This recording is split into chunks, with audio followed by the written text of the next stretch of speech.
Makambo ezoleka na spiritualité na mambo église, même les serviteurs de Dieu sont incapables ya ko décoder ba signe à temps de la fin. Tozomona makambo ezo salama, mais batu baza incapable ya ko zongisa bana nzambe na nzela. Mutu na mutu akoma prophète des nations na kati église na kati ndaku na. Mutu na mutu akoma prophète, akoma pasteur na kati kaka ya ministère na ye. Mais na zoloba soki peut-être tozotala kaka entourage soit limite ezali na esika tozo evre na mosala o nzamba pesi biso tobika wana nde tokomi ba passer mais libanda toza ba passer te. Mais sachez-le, la Bible dit il y a un jugement de Dieu. L'Éternel va juger son église. Biso bato doté a tozala sévèrement jugé que bato bazolanda biso. Mingi balinga kana bonga nazwa natonga ba immeuble na somba yango somona beaucoup plus bakomi na kati ya lokuta ba professeur lokuta ba mingaka lokuta. Pourquoi nyoso naka ko pengiswa bana nzambe nena ngina talisa yo moto asala ka miracle za nzambe et miracle eleki ba miracle no ce n'est que la parole de Dieu. Tango landa kalilo banzambo tsaka ngona kata motema na yo ezali miracle oyo e ko influencer vie na yo. La Bible dit Dieu est esprit, celui qui l'adore doit l'adorer en esprit et en vérité. Na talisa ko luka Yesu na kati ya bosolo na vérité ezali très important. Alors na soni nyonso oyo tozomona eza na basali ya nzambe eza na kati église ekitisa kondima na yo te. Bible soloba vous verrez ces choses ekoya parce que ezali ba prophétie o nzamba pesa makambo wana ekoya ba tremblement de terre ekozala ba famine ekoya makambo ebele ekoya mais na nyonso wana nzamba zoloba ekozala no fente ekozaka débit. Vanité de vanité, tout est vanité. Ce que le dit lelo natiki nzambe natika kosela nzambe, j'allais te poser la question. David a dit en dehors de Dieu il n'y a pas la vie. Est-ce que celui toke na libanda mokito kozwa bomo bato basimbi kisi lelo suka na bango eza wapi? Ozomona ba sacrifice komi kosala manakati ya libota azoteka ba étoile ya baninga pour naye à réussir. Mais dites-moi à la fin des comptes, qu'est-ce que tu auras comme un salaire, comme un rendement? Nous t'élévons, nous te célébrons, nous t'exaltons, les dieux de l'univers. Je bénis le peuple de Dieu, que l'Éternel vous bénisse abondamment. Je suis le prophète Esdras, le visionnaire de l'église LTJ, et l'église se trouve précisément à Kinshasa. L'Éternel nous a mis au cœur de venir partager avec vous des paroles qui sont basées de l'actualité où nous sommes, parce que la Bible dit racheter les temps car les jours sont mauvais. Alors dans ces temps mauvais, on a voulu réveiller les esprits des gens, surtout des élites, afin qu'ils soient retournés dans les droits chemins. Et si l'Éternel nous dispose, à chaque fois, nous allons passer dans cette même chaîne afin de vous parler de la part du Seigneur. Et j'aimerais dire à tout le monde, ceux qui nous suivent de partout où vous êtes, alors ne zappez pas. Je pense à la fin de cette émission, l'Éternel va vous parler des choses très indispensables qui vont toucher même votre vie spirituelle. Car la Bible dit, l'inquiétude dans les cœurs de l'homme là-bas, mais la bonne parole le fait réjouir. Et je suis rassuré que cette parole va réjouir toi qui me suis au nom de Jésus-Christ. Est-ce qu'on peut prier avant de commencer? Dieu Tout-Puissant, je te rends grâce. Je bénis ton nom pour cette belle opportunité que tu nous as donnée. Seigneur, pendant que nous allons parler de ta part, tout celui qui va nous suivre, Seigneur, qu'il bénéficie, ô le roi, de ta bénédiction que tu as réservée dans cette émission. Seigneur, guéris le malade, ô le roi, ceux qui ont de cœur troublé, brisé, le réparateur, c'est toi, Dieu. Viens consoler ceux qui pleurent. Au nom glorieux de Jésus-Christ, nous te supplions en disant Amen. Oui, le thème d'aujourd'hui, c'est intitulé l'influence du monde. Et l'influence du monde, ça concerne des opprobles qui se passent souvent à l'église. C'est de même apôtre Paul a dit. Il a voulu chercher le monde, mais il a trouvé le monde dans l'église. Alors que c'est vraiment compliqué. Et nous sommes dans des confusions totales. Il y a parfois des gens qui ont perdu leur foi en voyant ces opprobles qui se déroulent aux serviteurs dans des églises. Et c'est ainsi, ce thème a comme l'objectif de réveiller les âmes et de vous encourager. Et l'influence du monde, c'est pour vous rappeler aussi que non, le diable n'est pas distrait. Mais beaucoup plus les enfants de Dieu sont dans la distraction et dans la dissipation.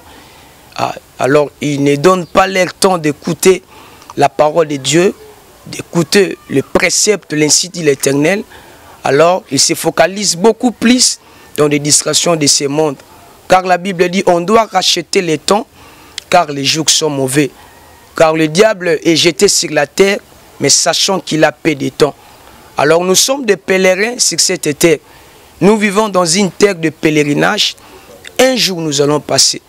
Mais nous devons se rendre compte, après cette vie, il y a une vie au-delà qui nous attend. Alors on doit s'apprêter comme il faut, car la Bible dit, mon peuple périt par manque de connaissances. Et j'aimerais que tout le monde qui me suive, que tu sois réconforté au travers de cette belle parole et de ces beaux thèmes que l'Éternel nous a disposés. Et nous sommes dans le livre de Galates 5, 7 à 8. La Bible dit, vous courriez bien, qui vous arrêtez pour vous empêcher d'obéir à la vérité. Vous courriez bien. Qui vous arrêtez pour vous empêcher d'obéir à la vérité. Et 8e verset, la Bible continue à dire, cette influence ne vient pas de Dieu qui vous appelle. Tu craignais Dieu, tu priais, tu intercédais, tu faisais le bon service dans l'œuvre de l'Éternel, mais ce n'est plus le cas actuel où nous parlons.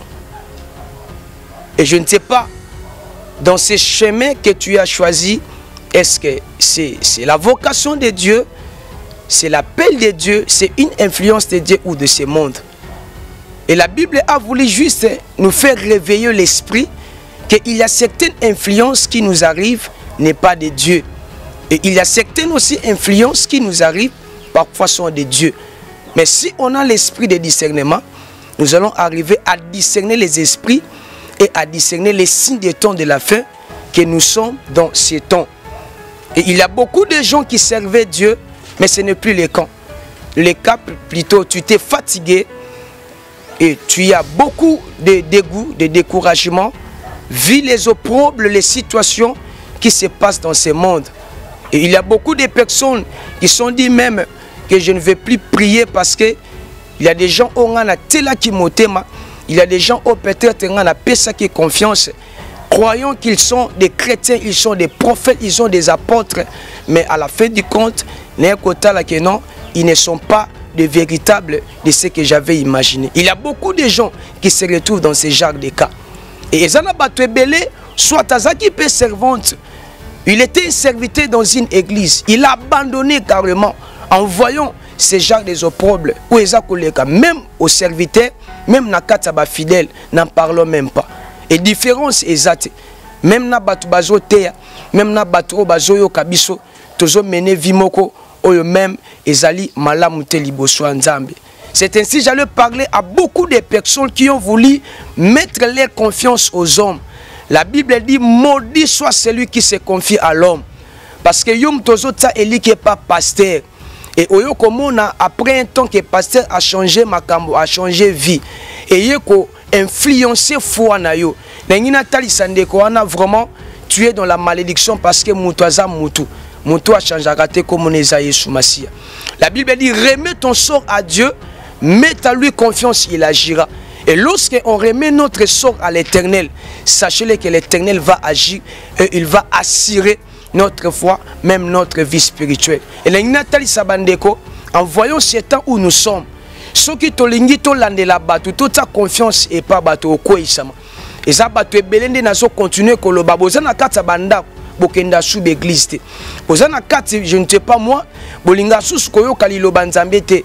En voyant ou soit bozaki sibi, oui, naba escroquerie sibi na makambu et belé à mokili oyo parfois ba pesi yo prophétie mais prophétie à lokuta croyant que prophétie que ramener vie na katabo mono mais ko rajouter les sous malheur likolo ya malheur mais l'ingina tali sande komoko aza awa o azolanda ngai ke liloba oyo e réconforter yo ezongisa kondima kati na yo nzamba lingi alobela yo ke influence wana eza ya nzambe te esika yo bande ko talela batu eza oyo peut-être bande ko croire à la fin je verrai la main de l'Éternel. Or ce n'est pas ça.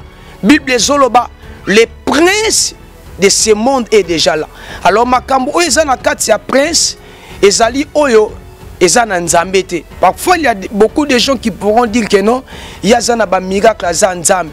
Mais il tali sande komoko aza awa mutu a changeaka. Mutu oyo a déceva batu te za Yesu Masia. Soki alobi iloba moko esalamaka. Mutu aza maladi na ndako zolandanga.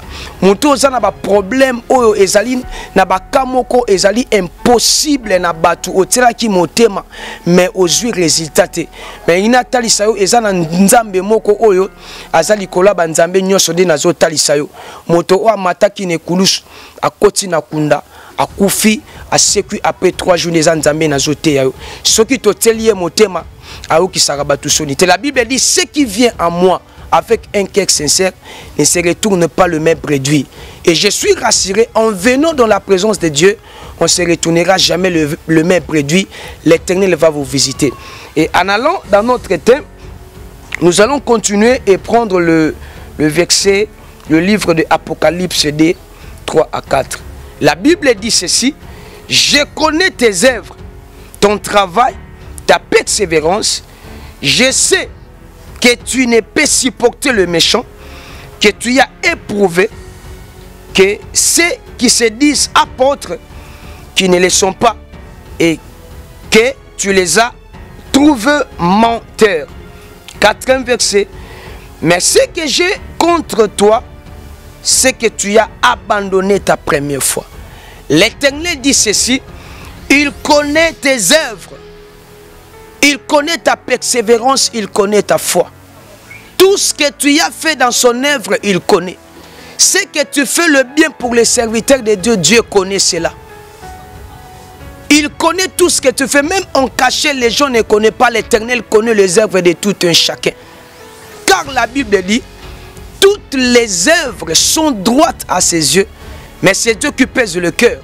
Même si tu fais le bon au service de Dieu, aux serviteurs de Dieu, même si les gens ne connaissent pas, mais laisse-moi te dire que Dieu connaît. Même si batu bazo ko comprendre yote, bazo ko valoriser yote, mais sachez-le que l'Éternel connaît ta valeur. Mais l'Éternel est contre toi parce que tu as perdu le premier amour, tu as abandonné le premier amour. En voyant des opprobles qui se passent dans des églises, na makambo ezo salama na mokili oyo, kondima ekiti. Obande ko banga nzambe ozo banga su nzambe te. Obande ko sela nzambe o sela su nzambe te. Otela ki batu motema lelo osuki na nzela. Melengina tali selo komoko ndeko nanga. Kotele la batu ezali solution te, mais côté la nzambe eza solution. Parce que Bible zoloba awa batu nyoso yo oza obanda ki ko éprouver lokola ba apôtre, lokola ba prophète, lokola ba évêque. Mais à la fin de compte ko trouver bango ba menteur, oui. Je sais que je vous avais dit Moutou Aza Moutou. Moutou a changé quand même, Nzamba a changé raté. Moi qui vous prêche, je peux changer aujourd'hui. Mais Dieu est Rabbi, il ne change pas. Même prophète, même pasteur, même basala Nzambo, batali sabino maloba Nzambe. Okoki koyo kasango ya mabe e komele oui Aza Moutou. Mais Moutou a changé raté Nzambe. Nelangina tali sayo ezake non, tela Nzambe motema. Longo n'influence à mokili zonga na nzela nzambe parce que nzamba za na posa na yo yo muto tika ki ko sambela yaka zonga na kati ya présence nzambe. L'Éternel a besoin de ta vie, l'Éternel a besoin de ton âme côté la ka mokilité parce que osuka na nzela mais nebi ke na nyuso wana o ekomelio. L'Éternel l'a permis juste pour t'enseigner que nous sommes au temps de la fin. La Bible dit on doit racheter le temps car les jours sont mauvais. Dans tout ce qui se voit, qui s'efface, dans tout ce qui se démontre, la Bible dit, oui, on peut être en mesure. Il y a qu'à discerner les signes physiques, soit moulelingo beta, oui, l'icolo est commis mouamouindou. Il y a des orages en l'air parce que bientôt il y aura la pluie. Tu peux le dire, c'est bien. Mais ce qui est un peu imaginable, ce qui est un peu troublant et ça que non. Makambo ezoleka na spiritualité na mambo église, même les serviteurs de Dieu sont incapables ya ko décoder ba signe ya temps de la fin. Tozomona makambo ezo salama, mais batu baza incapable ya ko zongisa bana nzambe na nzela. Brebis baza perdu. Il y a beaucoup de serviteurs de Dieu abandonné la foi et zali refroidi, mais batu bazali te o baza capable parce que au temps ancien il y avait des apôtres qui ont ramené l'église dans la vérité. Les prophètes n'en parlent même pas, mais ce n'est pas le cas d'aujourd'hui. Mutuna mutu akoma prophète des nations na quatre églises na quatre ndakune. Mutuna mutu akoma prophète akoma pasteur na quatre kaka ya ministère na. Mais na zoloba ce qui peut-être tozota la kaka entourage soit limite ezali na esika tozo evre na mosala o nzamba pesi biso. Tobika wana nde tokomi ba passer mais libanda toza ba passer te. Mais sachez-le, la Bible dit il y a un jugement de Dieu. L'Éternel va juger son église. Biso bato tote atozala sévèrement jugé que bato bazolanda biso. Nena zongi sa kondima nao kotalisa ete Yesu azana posa na yo influence wana mokili eza ya nzambe te. Parce que Bible zoloba même dans Matthieu, si vous le lisez dans Matthieu 24:15, c'est pourquoi lorsque vous verrez l'abomination de la désolation établie dans les lieux saints, ceux qui lisent doivent faire attention. Et l'engina talisa yo makambo nyoso eli kolobate ke no moto azokanga azwa ko banga non. Bible zoloba tango komona soni e vandi na kati ya temple ya Nzambe. Ba o bazolanda pe bazoyoka liloba Nzambe balenge. Mais eli kolobate ke no soko moni makambo wana ezoya. Osomona ba détournement, la discrimination. Osomona ba insecticide ezosama na ministère na makambo ya Nzambe ebangisa yo te. Mais yo muto ozomona yango ba soni oyo ekoti na kati église. Ba homme véritable de Dieu ba sazu na valeur te parce que batamabe ba leki ebele. Ba sali ya Nzambe ba bungi nzela parce que bazo kozala ko suivre influence ya mokili oyo. Mingi balinga kana bonga nazwa natonga ba immeuble na somba yango somona beaucoup plus bakomi na kati ya lokuta ba professeur lokuta ba minga ka lokuta. Pourquoi nous sommes ka ko pengisa bana Nzambe nena ngina talisa yo moto asala ka miracle za Nzambe et miracle eux l'équipe ba miracle non ce n'est que la parole de Dieu. Tango landa kalilo banzambe otsaka ngona kata motema na yo ezali miracle oyo et ko influencer vie na yo. Même ata pasteur a telo le beau côté. Ceux qui t'osent recevoir la parole de Dieu avec tout un cœur, avec un cœur disposé, sachez-le que non, même dans ta chambre, même pays oyo zali, même ceux qui l'église zarakate, mais si vous avez reçu Seigneur comme votre sauveur et Seigneur, Bible zoloba ayo kakaba prière ya ba juste, même si tu as un problème, tu es malade, tu as des problèmes difficiles, ozomona même ata pasteur moko aza pembe na ote opese kana yo mais ngina talisa ezana moninga moko malamu aza invisible physiquement comme ça mais il est visible dans la spiritualité. Ce qui to luké na kata spiritualité to komona car la Bible dit Dieu est esprit, celui qui l'adore doit l'adorer en esprit et en vérité. Ngina talisa ko luka Yesu na kata bo solo na vérité ezali très important. Alors na soni nyoso otozomona ezana basali ya Nzambe ezana kati église ekitisa kondima na yote. Bible zoloba vous verrez ces choses ekoya parce que ezali ba prophétie o Nzamba pesa makambo wana ekoya ba tremblement de terre ekozala ba famine ekoya makambo ebele ekoya mais na nyoso wana Nzamba zoloba ekozana nu fente ekozaka débit. C'est ainsi na ngina totalisa mutu nyoso na tout ce qui nous arrive, même dans l'église, dans les corps du Christ, ce n'est que le débit de toutes choses. Et ça dans le soukate. Mais ceux qui n'a débit déjà au koisi kondima, et bon au souke ezala ndengeni. Alors réconforte-toi. Nzambe ape sabiso makasi, Nzambe azongi sa kondima kati na biso. C'est que j'allais interpeller aux hommes de Dieu. La Bible dit dans Daniel, les plus sages parmi eux donneront l'instruction à la multitude des gens. Nathan auto komi ezake no ba plus sage ba telema ba pesa instruction na ba o bazobunga nzela. La Bible dit il n'en est ceux qui vont succomber par l'épée, par la tribulation, par la guerre, par beaucoup de choses. Mais le plus sage s'élèvera et accomplit sa instruction pour la kozongi sabana nzambe nanzela. Et ce qui est premier est ça que non, un plus sage, comme l'apôtre Paul se disait, je suis un sage architecte. Un sage architecte est celui qui pose un fondement. Alors le plus sage, c'est celui qui pose un fondement au travers des instructions. Instruction on a pesayo ezali et poser fondement moko véritable na kati ya spiritualité na yo. Car la Bible dit vous connaîtrez la vérité et la vérité vous affranchira.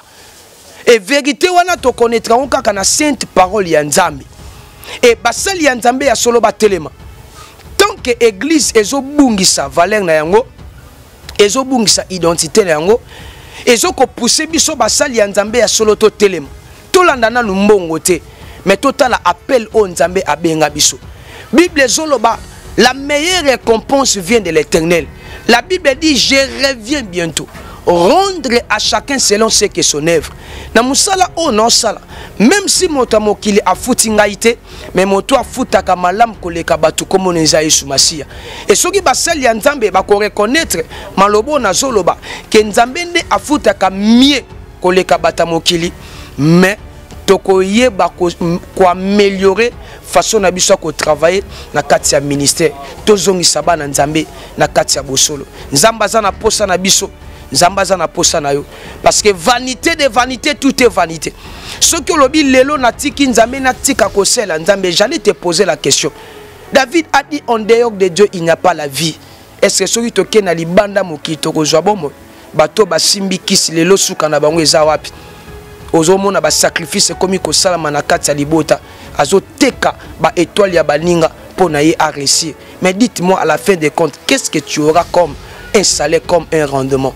Alors on a tali sande komoko awa kenon rendement ya solo ezakaka ya kosela Nzambe parce que Nzambe ayebaka conduite ya moto na moto. Et c'est ce que j'allais voulu réveiller nos esprits que tout l'embâté même dans ces temps où est comité moko compliqué, l'Éternel veut réveiller ton esprit que réveille-toi.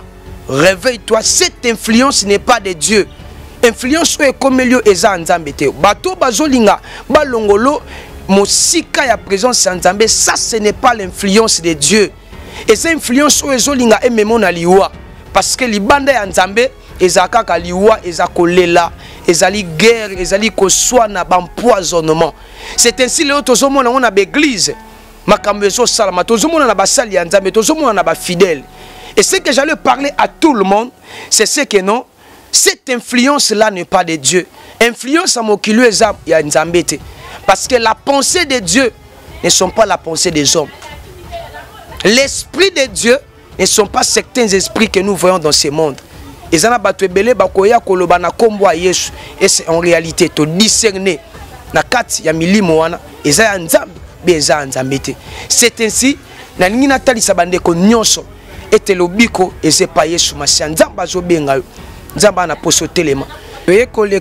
en réalité pour mbongo te. Toza pe na posa ya b'intérêt moko personnalité parce que tu dis que musalo tozo sala soki Nzamba futi tata muta futi biso toza satisfait à 100% te. Et ceux qui osent toucher au bique non au soutenir œuvre Nzambe, au soutenir basal ya Nzambe, ce n'est pas mauvais. Mais la première des choses, l'objectif des choses d'abord, c'est vous parler de la vérité, ce qui est primordial. Yango moni lelo vérité est comme na se ya ban.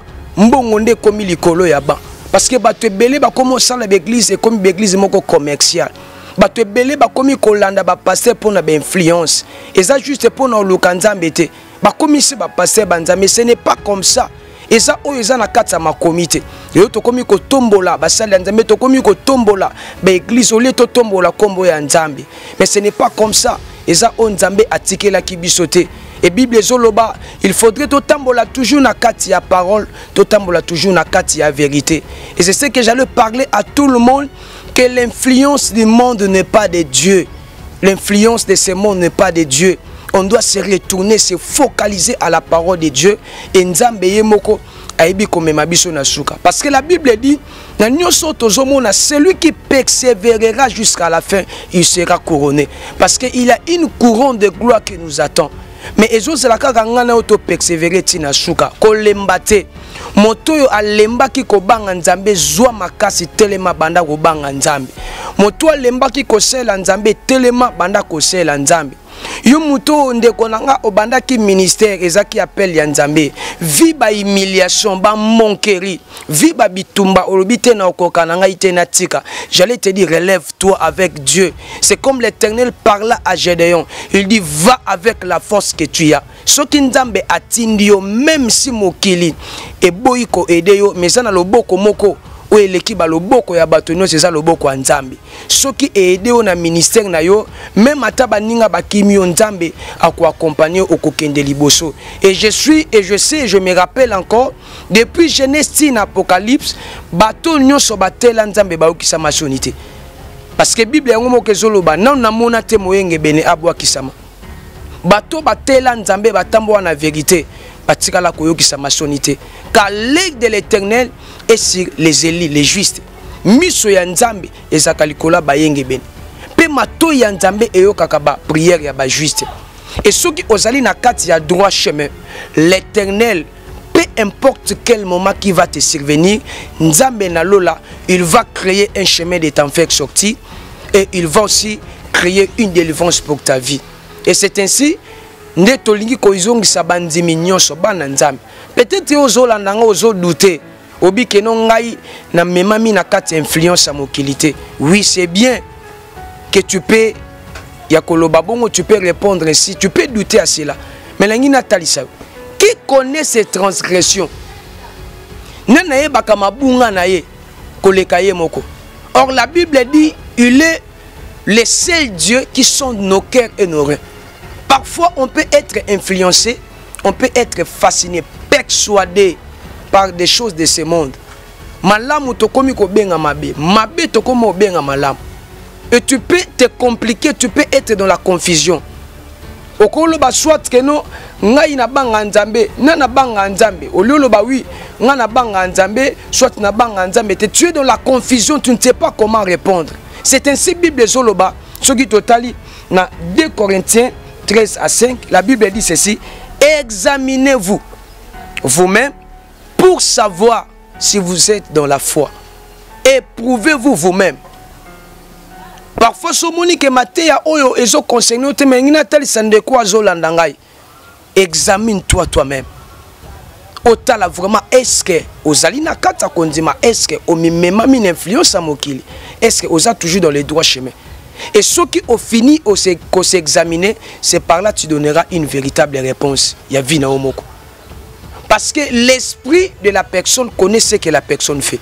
Makam oyo salaka molimo ne yebi oyo salaka. Molimo ne ko saote.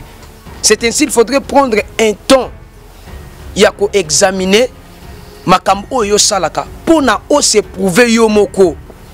Otala après est-ce que naza dans les bons ou je ne suis pas dans les bons. Si tu n'es pas dans les bons, il est temps de racheter les temps. Mais si tu es dans les bons, j'allais te dire mon frère, ma soeur, persévère toi. L'Éternel va t'accompagner, il te donnera la force. Parce que si tu te sens affaibli, c'est l'Éternel Dieu qui réconforte notre esprit et notre âme. Ce n'est que Dieu. Nzamba ko réconforte. Mais si tu n'es pas dans la vérité, il est temps de se retourner dans la vérité. Car l'Éternel a besoin de vous. Le temps est tellement critique, le temps est difficile. Et j'allais toujours dire, na onyo sotoro gagner na mokili oyo, na suka to ozwanini, parce que liwa izali. Tozonga na kati ya droit chemin. Soki nzamba futi lelote, lobi akofuta. C'est comme Abakouk avait dit, je suis toujours à mon poste. Je pose la question aux serviteurs de Dieu, aux servantes de Dieu, aux fidèles. Est-ce que tu es dans ton poste? Est-ce que ozali na poste na yo? Yo bande ko beta mbuna l'église, bande ko beta clave, bande ko yemba osuki wapi lelo. Obanda ki bien osuki wapi. Ozaki na makasi ya kokende ko exhorter baninga o balembi, mais où tu te retrouves oza wapi na kati ya positionnement nini. Ba prophétie ezalaki oui tu prophétisais bien, ce n'est pas mauvais. Tu faisais des délivrances, mais j'allais poser la question où tu te retrouves. oza wapi lokola nzambe aki na kati ya jardin d'Eden zo tuna Adam oza wapi Adam zo yebisa nzambe nazali ni naza na bilamba te moyen na ya kokutana na yo te. Oui, le péché peut rendre aussi même les serviteurs, même les chrétiens na kati ya état inédité. Et c'est ainsi na ngina talisa yo kolobaka kake soki oyambi Yesu lokola mokonzi pe mobikisi eza ne lamba moko o ekuvranilité na biso eza elamba o babenga les salis de Dieu. Les lamba na soki lati nzoto na yo bomo na yo bongwanaka. Alors toza na posa to la ta vérité. Bible zoloba to revêtir vérité lokola mokaba lokola ceinture. Eza o nzamba zo senga na biso. Yo muto luka délivrance, la délivrance se cache que dans la vérité. Yo muto luka miracle, le miracle se cache dans la vérité. Yo muto luka prospérité, la prospérité ne se cache pas aux fétiches, aux magiciens, car l'Éternel est au-dessus des magiciens et au-dessus des fétiches. Nyonso otoza na posa nango et se kachaka na kati ya vérité, car la Bible dit l'or et l'argent appartient à Dieu. Nyonso zo luka ezo ko appartenir na Nzambe. Mais soki to luka Nzamba la vérité, il va nous les disposer tout ce qu'on aura besoin. Parce que a pesaka kolandisa maba besoin mitema na biso. Et nyonso zo luka Nzamba ko pesa. Lelo tozo mona ba influence e makasi. Kombo Nzambe komi ko kitabanganga kisi ba komo ya makasi. Kombo Nzambe komi ko kita ba magicien ba komi ko tomba. Kombo Nzambe zo kita ba faux serviteur de Dieu ba komi ko tomba. C'est ce que la Bible avait parlé dans la prophétie de Jésus-Christ. Dans dernier temps, il y aura des faux prophètes qui se lèveront. Ils vont faire des miracles à mon nom. Mais en réalité, je ne suis pas en eux. Bakoloba, bakosala ba délivrance, bakosala ba pratique nyonso. Mais juste pour n'a pas influencer ba Nzambe. La ligne canagre veut que non, cette influence n'est pas de Dieu. La bonne prophétie ne divise pas. La bonne prophétie ne sème pas de querelle. La bonne prophétie ne sème pas la jalousie ou ne sème pas l'instabilité. Les autres comme on a prophétie dans la l'église comme il s'aimer la discrimination même des races. On a obayo kanakati. Parce que prophétie qui t'a dit na kata famille na biso. Ba parents baza bandoki. Bana baza bandoki. Baye ko séparer libota. Mais moi je me pose des questions. Ça c'est quel genre de prophétie? Ce qui to zongi na temps ancien. Prophétie et bande ko diviser te prophétie à Samuel, prophétie ya Élie, prophétie à Élisée. Na monana nte na place mon na Bible bobi et créa qui discrimination, créa qui séparation. Mais ba prophétie ya solo et ya ka ko réunir ba sali ya Nzambe, et ya ka ko réunir ba na Nzambe. Ya omoni lelo muninga zolinga agréner na place na ato poison mais binomi balé ba sali ya Nzambe. Binomi balé bozo est vrai et si kamoko malingi yo kufa ye azwa relève. Pourquoi? Ils influencent à mokili bazo talisa ye yozolala parce que vitesse c'est ça makasi mikolo o soki ozala mutuka to mobali to mosala Nzambe to soki ozala ba veste to mosala Nzambe te, tout ça ne sont pas de Dieu. La Bible dit tout passera mais la parole de Dieu ne passe pas. Ezana bato ba simba mbongo koleka nga na zote ona yo muto zolanda ngai. Ezana bato pe ba sala vie koleka yo muto zolanda nga muto na zote ya yo mais lo bakota na sama belé. Influence à baninga. Moi je ne m'aimerais pas que cela soit trop tard dans le séjour des morts. Comme l'histoire des pauvres Lazare et riche. Pauvre Lazare était au sein d'Abraham, mais le riche s'est retrouvé dans les tourments. Mais aïe qu'on reconnaître ma belle na carte déjà à moto. Mazoye bisa Nzambe, Nzambe tina ba prophète ba kene na famille nanga, ba kende ko annoncer bango makambo nga na moni afin que bango ba ya ate. Nzambe azotalisa bango batu oyo tiki kuna bazana ba prophète. Nzambe lobi te soki moto akufa asekui abimeli bango ba oyo ka Nzambe lobi non. Ba prophète nangai ba sali nangai ya solo bazote ya liloba. Baza même plus que bato ba kufa pe ba sekwa. Parce que Bible zoloba vous connaîtrez les mystères cachés de l'Éternel. Mais quant à eux, ils ne l'ont pas donné cette grâce-là de connaître ces mystères. Parce que biso toi basali ya Nzambe, il faut toi baka mystère mabomba mi ya Nzambe. Même à tato kufate, nous sommes dans la probabilité ya ko yeba makambo o eza même na kata séjour des morts. Car l'Éternel n'est pas limité. Parce que moto aza na kata bonzamba solo amona quand même au-delà likolo ya batu. Et nzamba zotal c'est moyen tinda ba prophète parce que ba prophète baza kuna même soki ba yokeli ba prophète na ngai te ese ba yokela moto akose quoi. Yango to mona lelo. Eza batu bazo se quoi. Ba kufi ba se quoi ba ye na nouvelle ya enfer. Ba ye na nouvelle ya séjour de mort, ya lieu de tourment mais moto azo que la bango azate. Parce que ba prophète ya solo pe bazali mais ba prophète solo ba omona na te parce que baza dominer likolo ba faux prophète likolo ya ba faux pasteur. Baza dominer likolo ba message ya mabe baza dominer l'influence à mokili o. Yango zomona basali ya nzambe ya solo ba souffrir. Même pour na bazwa canal ya koleka to leka boue pour na total sa vérité ezaki mince affaire te. To bimisi mitoki. Mais na nina tali sandeko azolanda ngai. Ndeko nanga soki liloba nzambe o ezo tutayo kovanda kimia te.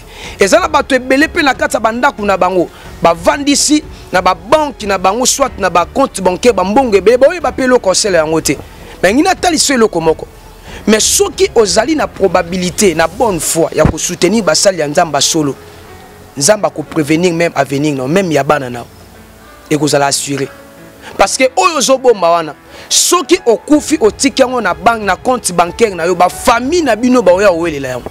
Mais ce qui est premier à ko disposer même na mosala nzambe ezala premier que esombela nzambe même ata instrument esombela nzambe et soutenir mosala nzambe c'est premier. Mais soko bi que on a garde dango kana garde dango parce que Bible zoloba oyo azolinga akoma riche akoma te. Si vous regardez mieux, regardez cet exercice que je vais vous donner.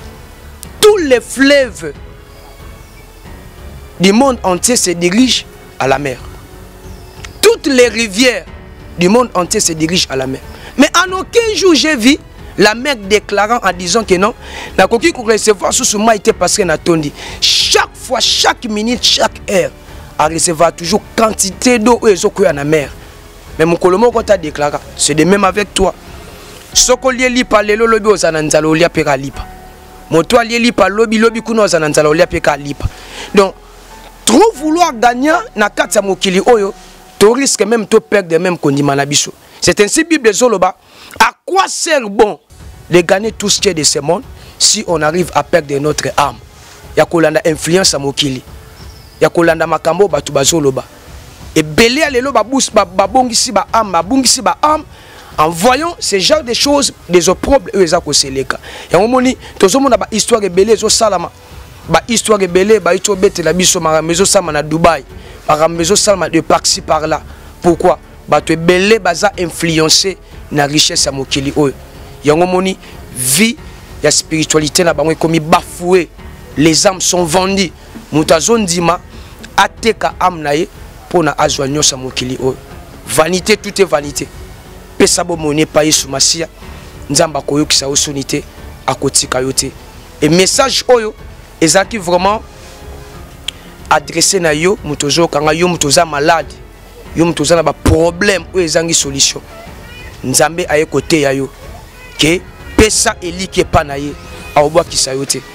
Alors yo mutopo ozana posa oyamba Yesu esika ozali tongi to sala prière okolanda ngai na sima prière oyo parce que Bible zoloba allez partout dans toutes les nations dans toutes les extrémités du monde to sala batu bakoma ba disciple nzambe to sala ba nation bakoma ba disciple souci nanga eza yo pokoma mosali nzambe n'entourage entourage ozali na kati ya ndako na pays oyo ozali o influencer bato baza pembe na yo o talisa ba onke Yesu azana bomo. Je bénis Dieu pour cette belle parole et je bénis Dieu pour ces moments formidables où alingaki atalisa biso a exhorté biso na thème oyo a pesi biso. Que Dieu bénisse tout le monde et là où tu es, j'aimerais que tu inclines ta tête. Nous allons prier et si tu n'as pas reçu l'Éternel, ça sera aussi une belle occasion de recevoir Seigneur Jésus-Christ au travers de cette belle parole au Nzambe adressé parce que Nzambe azana posa molimo na ebika amna ebika et landanga isika ezwamiyo. Tu vas répéter après moi. Dis Seigneur Jésus-Christ, j'ai écouté ta belle parole, ignorant que j'étais égaré dans l'influence, amené, influencé, persuadé par les opprobles de ce monde. Mais j'accepte aujourd'hui que tu sois mon Seigneur et Sauveur. Entre dans mon cœur, purifie mon âme, purifie mon corps, purifie mon esprit, afin que les jours où tu feras ton retour, tu me trouves irrépréhensible. Seigneur, tout ce qui n'était pas de ta volonté dans ma vie, que cela soit dépouillé au nom de Jésus-Christ. Que les signes de la croix soient marqués sur mon front, afin que les jours où l'Éternel reviendra, qu'il trouve en réalité que j'ai un signe des vrais élus de Dieu. Donne-moi la force que je ne puisse pas être emporté par les vents de ce monde. Fortifie-moi, encourage-moi, au nom puissant de Jésus. Amen. Je bénis tout le monde à Pamboli Motonyoso et j'allais en profiter de vous donner notre numéro. Et si vous aurez besoin de nous joindre au travers le WhatsApp, et nous sommes là, notre numéro est plus 243 81 44 50 334. Je répète, plus 243 81 44 50 334. J'allais ajouter encore un autre numéro, il va vous aider encore. C'est plus 243 81 44 61 182. Je répète, plus 243 81 44 61 182. Si vous avez besoin des serviteurs de Dieu, je suis votre humble serviteur, le prophète Esdras Mundala. À tout le temps, vous allez nous appeler, on sera là disposé pour vous recevoir. Et je bénis tout le monde au Balandi Biso. Et bien que ceux qui nous ont bazongi les lotés, la prochaine rendez-vous, on va encore parler de la part du Seigneur. Oyo ako disposé Biso. Que Dieu nous bénisse. S'abonner massivement à RDC Québec quoi. Donc information est bien, il y a danger quand tu le bagamise. Pas s'abonner massivement à RDC Québec. RDC Québec, tout s'abonner massivement quoi. Na kena fait foya mboka e, na kutiba kokwa mboka e, ba yebisinga balandaka RDC Québec TV. Donc défaté. Mana ba wo fara fara e.